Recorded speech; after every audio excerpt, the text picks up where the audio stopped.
So Noah had made the response to a God who deals with us in grace. That's the secret of Noah's life. And it said he was a righteous man.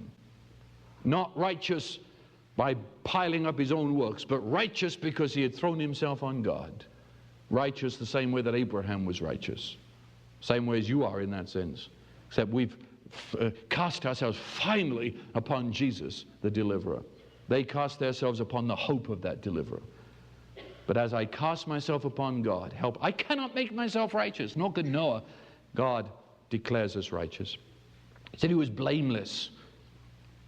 It means complete. That is, he walked in the agape love that man was always intended to. That's perfection. It doesn't mean you don't sin. It means in maturity, love is there. And it says he walked with God. As opposed to walking in that world that degenerated into sin, this one walks with God. He'd received that by God's grace. He'd responded by faith, and this is the way he was. Now, it was to Noah, the only one who had any comprehension of what God's purpose was. God comes to this one, and he's going to be taken through the flood. And God introduces that preservation of Noah, in fact, preservation of the creation. For Noah is going to go into the ark, that he's going to preserve humans. He's going to take with him 2 of every kind and 7 of all clean animals. And they're going to go into the ark, and thus the whole creation will be preserved. And incidentally, if you follow through the dimensions of the ark, it's a vast ship. And in such a ship, you could very easily get all species of animals and birds that are on earth. 2, and 7 of clean. Very easily. And of course, they weren't full grown. They had to be babies. Had to be. Because they're going to reproduce and fill the whole earth. And so you take the babies of all animals on the face of the earth, species, and you could easily fit them into the ark. I mean, it's no big deal at all. And it says that God watched over them. I think he put them all to sleep. They hibernated throughout the whole flood. And otherwise, 2 rabbits went in and 5,000 came out. But I think they just hibernated. But they were there in the ark. It was a covenant. God introduced this to Noah by saying a covenant. God says, I am going to preserve you. And through that flood that covered the whole planet, and the flood didn't come down from the sky, it came up from the guts of the earth, until the whole earth was one vast tidal system. And the earth was judged, the surface of the earth was totally transformed, so that we've never seen the earth that God created. And then the ark finally rests on Mount Ararat, where it still is to this very day. And you can go and see it if the Russians would let you in. And there, Noah takes of the clean animals. See, there are 2 of the regular animal, and so you can't take one of those. We need both of those to reproduce. But he had 7 of the clean ones that you could sacrifice. And there, the first act that this new half of the human race did on this planet was to shed blood. God says, I make a covenant. And the first part of that covenant was to preserve Noah and his family. And now comes the shedding of blood. And the soil of Mount Ararat was stained with blood. And God began to speak the terms of his covenant that he made after the flood. It says in verse 20 of chapter 8 that Noah built an altar, took of every clean animal, every clean bird, offered a burnt offering. And God says, I will never again curse the ground because of man, for the imagination of man's heart is evil from his youth. Neither will I ever again destroy every living creature as I have done. While earth remains, seed time, harvest, cold and heat, summer, winter, day and night shall not cease. That was the first statement of covenant. Notice it's rather strange there. I don't know if you noticed it. God said, I will not again destroy man with a flood, because every imagination of his heart is only evil continually. If you go back, you will find that God said, I will destroy man with a flood because every imagination of his heart is only evil continually. You almost feel like saying, God, make up your mind. You said you would destroy him because he only thought evil. Now you say, because he only thinks evil, I won't destroy him. The first, he only thinks evil, is a description of the race at that time. And God moves to show that that and him can never ultimately live together. Now, he says, his plans from then on, that because there's been a flood, it has not changed the heart of man. For all the judgment and for all of Noah's faith, within a generation, things are going to be just as bad again. God says that's the way man's heart is now since the fall. And so all the floods in the world will never change it. So God says, you've seen judgment. You've seen what I know about sin and feel about sin. But I won't do that again because it doesn't change man's heart. He could have wiped out the race 9,000 times by now and it still wouldn't have changed anything. You follow? God says, no, I'm going to keep this race. Why? Because through this race the deliverer will come and he'll deal with man's heart. Right? So do you see why the two statements for two different reasons? One describes the human race, an historical fact. That's the way they were. God says, this is what I must do because of that. But now I'm not going to keep on doing it. Because if I do it every year, that's the way man's heart is. We wait for the deliverer. He shall change matters. And he says, I will guarantee the seed time and harvest, summer, winter. But I wish I had an hour on this. That's good. You see, the whole human race was here. This is not Israel. This is the human race. Right? That's it. You realize, 5,000 years ago on Mount Ararat, the entire human race was Noah, his 3 sons, and their wives. That's the entire human race. They all believed in God. Can you understand that? And God said to the whole human race, while the earth remains, that is, it's not going to remain forever, but while it does, he's even anticipating the second coming and the wrapping up of all things. While it remains, though, while it remains, seed time, harvest, cold, heat, summer, winter. We've totally, I mean, in our civilization, we are so sophisticated, we're so intelligent, we've forgotten that God and the weather are bound up. He's the creator and he's the upholder. He started this and he's the one that makes it happen. And I have taught this in the drought-stricken areas of this world. You see, there again, do you realize the drought in this world is a theological problem? Do you realize that? And if only those who work in those areas could catch on to that. In Zimbabwe, I heard a man who was actually preaching and saying, if only we would sacrifice to our ancestors more, then we'd get rain.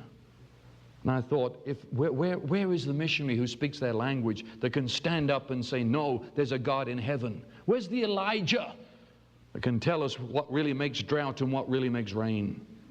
You read through the Bible, the rain, drought, it's all tied up with God. It's a covenant he made. He made a promise. And when man will submit to the God of the covenant will keep his promise and there'll be rain. Isn't that simple? You don't look as if you believe me, but it's true. When we get into these covenants, we understand the way the world is, the way things work. Elijah, you see, did what he did primarily because of this. Elijah understood you can stop heaven. Now, there was another covenant he appealed to, but this is behind it. It's there. So there's no more destruction of this planet in this fashion. He's going to produce a deliverer. And while we're waiting for that, he guarantees the seasons as we're submitted to him. And then he gives them his blessing. And notice in chapter 9 and verse 1, he says, be fruitful and multiply and fill the earth. You heard that before. You heard that in Genesis 1. When God started the human race, he said, be fruitful and multiply. Now he's restarting the human race, and he gives them the same blessing, to be fruitful and multiply. And he goes on to say that there's going to be a change at this point. He said that the beasts are now going to fear him. Man is going to be, can you imagine? There's a lot more beasts now than man. And it's a very imperfect situation. We're not in the Garden of Eden. We go to sleep with a lion laying on your chest.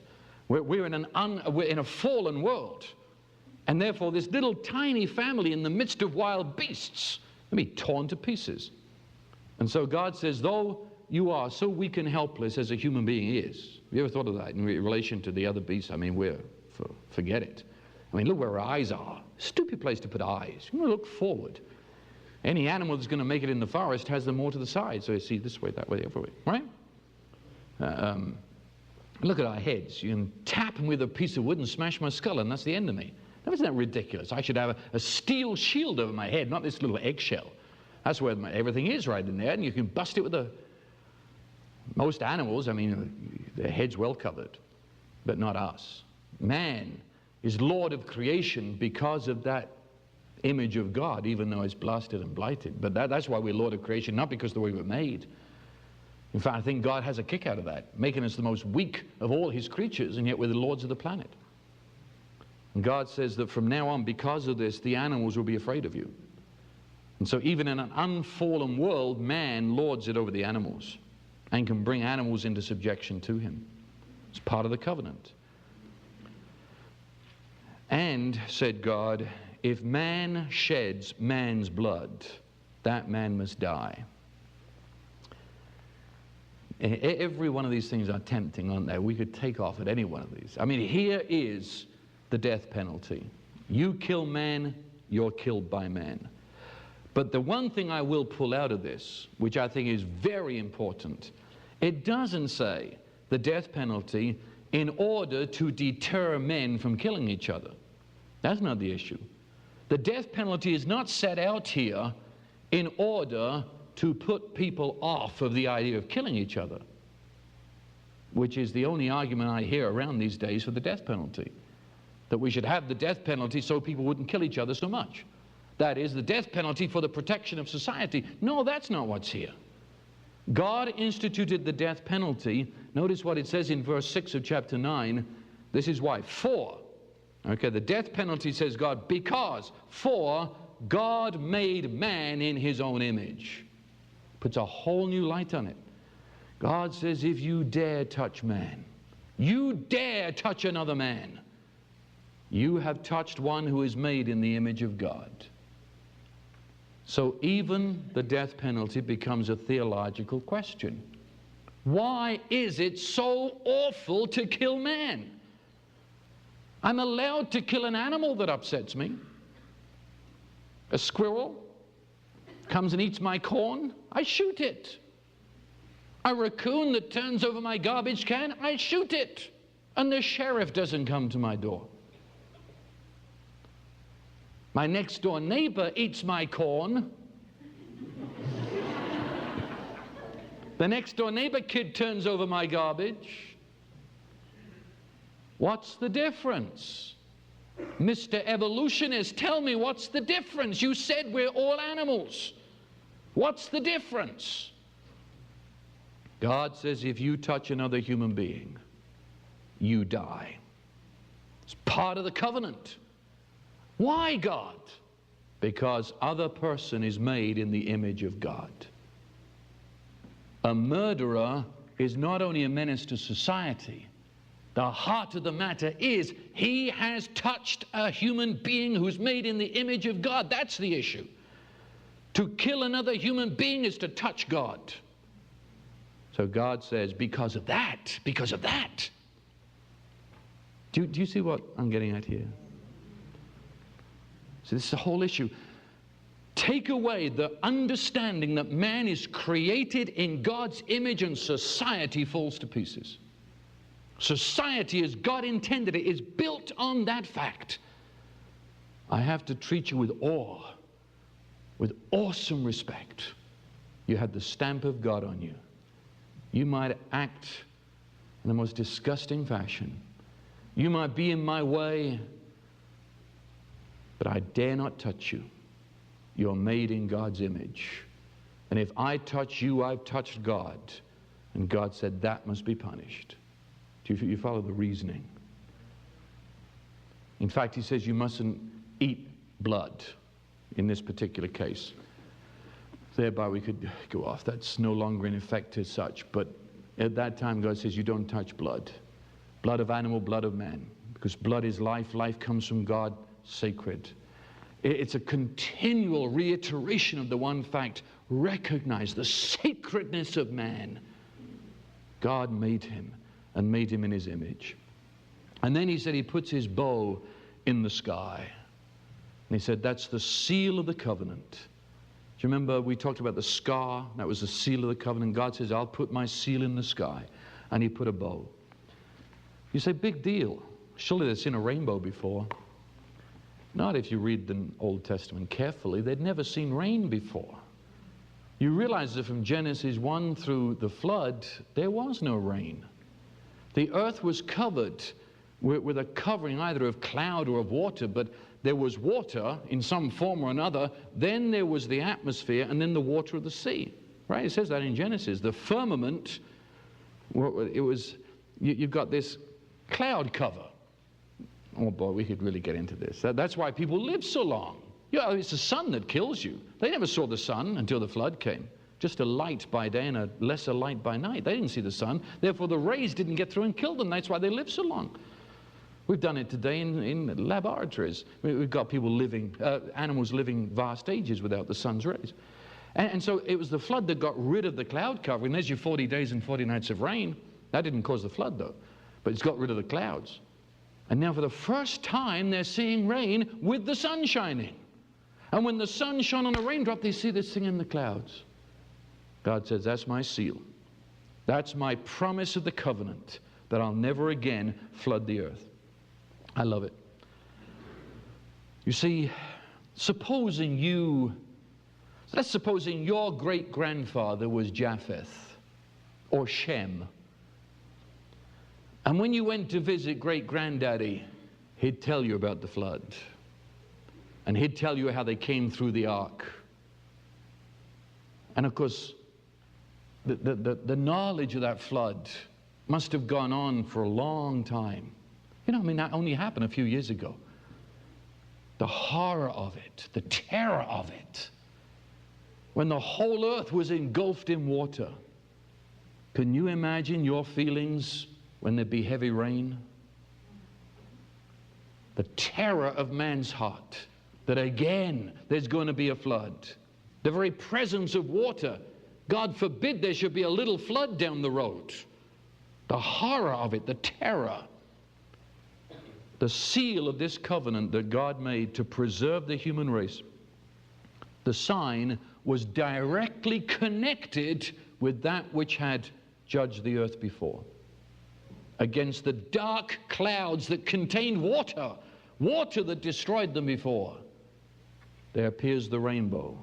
God said, every time you see that which reminds you of judgment, anytime your heart should fear, I put my seal of covenant right there. Dark clouds of judgment, sun shines on it, rainbow. Sun in the Old Testament is a picture of God's grace. God's grace shines upon judgment. And God says, there's the seal of my covenant. Let me throw this at you. A rainbow. We think of it just as sort of nice, pretty thing in the sky. But a bow, in Bible days, primitive days, even today, a bow, as in bow and arrow. A bow is a weapon of war. A bow was one of the first things the most primitive persons used as an object of killing another. So when one went to war, one had his war bow. You do know what I'm talking about, don't you? Bow and arrow, you know. God put in the sky an article of war, for he had gone to war against the human race. He had used his bow of judgment. You'll find that mentioned in the prophets many times. God brings his bow and arrow against the human race, his wrath. Only this time, when he puts his seal in the clouds, the bow is turned away from the human race toward God. Do you get what I'm talking about? The bow, if I'm putting it to you, it's away from me to you. God said, I've turned the bow toward me. So the rainbow turns up toward God. It was another little tiny suggestion. We can read into it because we've read the last chapter. But if you're living then, it would be a mystery. But something that unavoidably would be seen. Unavoidably. That the bow is turned toward God. God has turned his wrath against himself. And that's exactly what he did in the cross. God turned the wrath of God that must be fulfilled on the human race because of sin. It's turned toward God. And God took the arrow of his own wrath in his own heart. And his blood was shed. And he died the death so that we might enjoy the everlasting covenant, the new covenant. You get the picture?